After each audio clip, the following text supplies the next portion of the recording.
नमस्कार. मागील भागापासून आपण संस्कृतचा अभ्यास करत आहोत. यापूर्वी आपण संस्कृतची वैशिष्ट्ये पाहिली. आता आपण संस्कृतमधील वर्ण, स्वर, व्यंजने यांचा विचार करूया. वर्णाची व्याख्या करत असताना व्याख्याकार म्हणतात अविभाज्यो ध्वनिः इति वर्णः. म्हणजे आपण जे उच्चार करतो किंवा एखादं उदाहरणादाखल जर आपण एखादं वाक्य घेतलं आणि त्या वाक्याचा जर आपण बारीक बारीक भाग करत गेलो तर पहिल्यांदा शब्द होतील, शब्दानंतर वर्ण होतील, त्यातून पुन्हा स्वर आणि व्यंजन वेगळी होतील. हे त्यापेक्षाही कमी भाग काही होत नाही, त्याला म्हणतात वर्ण. सर्वात लहान भाग म्हणजे वर्ण. या वर्णांचे पुन्हा दोन भाग होतात. पहिला आहे स्वर आणि दुसरा व्यंजन. पहिल्यांदा आपण स्वरांचा विचार करू. स्वर हे स्वतःच्या पूर्ण उच्चारासाठी स्वयंपूर्ण असतात. म्हणजे स्वतःच्या पूर्ण उच्चारासाठी स्वरांना इतर वर्णांची आवश्यकता नसते, म्हणून हे स्वयंपूर्ण असतात. संस्कृतमध्ये एकूण 13 स्वर आहेत. जसे इंग्लिशमध्ये 5 आहेत, AEIOU, तसे संस्कृतमध्ये एकूण 13 स्वर आहेत. आणि हे 13 स्वर, या 13 स्वरांचे 3 प्रकार होतात.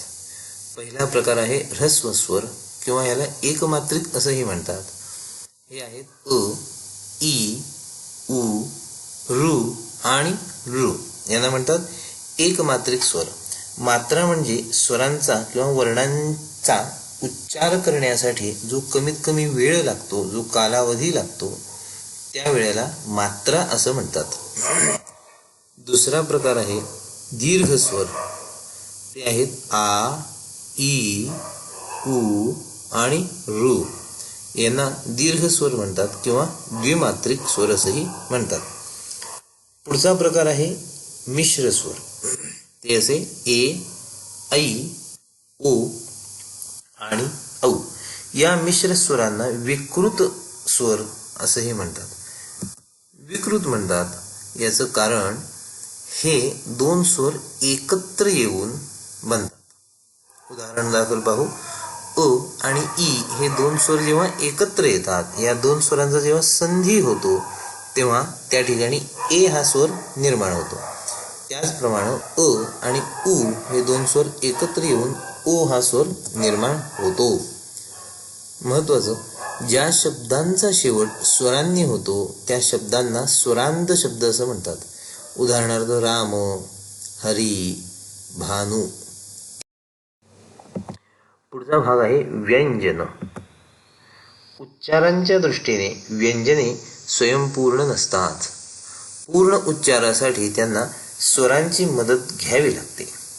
संस्कृतमध्ये एकूण 33 व्यंजने आहेत. त्यांचे वर्गीकरण प्रथम 3 प्रकारामध्ये केले. पहिले आहेत स्पर्श व्यंजने. ही आहेत एकूण 25. ज्या वर्णांचा उच्चार होत असताना किंवा ज्या वर्णांचा उच्चार करत असताना उच्चारण स्थान आणि जिभेचा स्पर्श होतो त्यांना स्पर्श व्यंजन असे म्हणतात. ती व्यंजने पाहू. क वर्ग, क, ख, ग, घ आणि ङ. च वर्ग किंवा च वर्गीय व्यंजने च, छ, ज, झ आणि य. ट वर्ग ट, ठ, ड, ढ आणि न. त वर्ग त, थ, द, ध आणि न. पुढे आहे प वर्ग प, फ, ब, भ आणि म. या वर्गांचा उल्लेख पाणिनीय व्याकरणामध्ये कु, चु, टु, तु, तु येतो. दुसरा आहे अंतस्थ अर्धव्यंजन.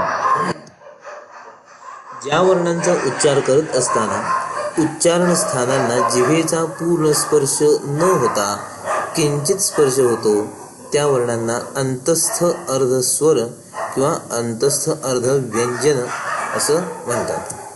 हे 4 आहेत य, र, ल आणि व. ऊष्म वर्ण, ज्या वर्णांचा उच्चार करताना उच्चारणस्थान व जिभेचा पूर्ण स्पर्श न होता ते परस्परांपासून किंचित दूर राहतात त्या वर्णांना ऊष्म वर्ण असं म्हणतात. तेही 4 आहेत श, श, स आणि ह. व्यंजनाने अंत होणाऱ्या शब्दांना व्यंजनांत शब्द असे म्हणतात. म्हणजे ज्या शब्दांचे शेवट व्यंजन येतं त्यांना व्यंजनांत शब्द असं म्हणतात. उदाहरणार्थ भगवत, राजन, आत्मन इत्यादी. इथंपर्यंत आपण वर्णांची ओळख पाहिली.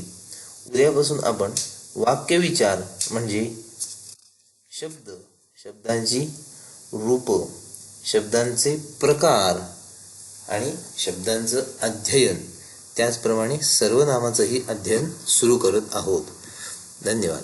रोज जेवढा पार्ट होत जाईल त्याचा व्यवस्थित अभ्यास करावा.